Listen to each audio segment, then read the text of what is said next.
de água e esgoto? Não. O carro de lixo passa frequentemente aqui? Passa.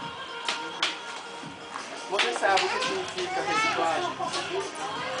Mais ou menos. Então, mostra, mais ou menos. Exemplo. Pronto.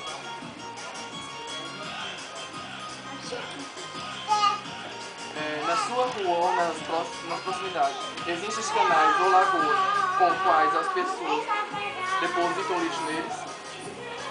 A minha tia com uma bonita. Não dá para ali aquele esgoto ali. Na sua vizinhança, colabora com a limpeza das ruas? É brabo. Não, né? Na sua rua existem muitas pichações? Como você evita o desperdício de água na sua casa?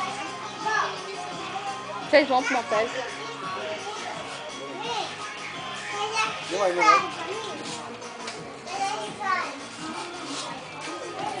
Você costuma repensar hábitos de consumo da produtos que prejudicam o meio ambiente e a saúde, reduzir o consumo desnecessário, reutilizar e recuperar ao máximo antes de descartar e reciclar materiais? É perguntando se tu, por exemplo, assim, se uma pessoa pergunta se tu previne o meio ambiente.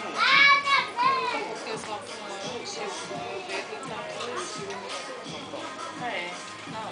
Muito obrigado. Muito obrigada, tá? Pronto.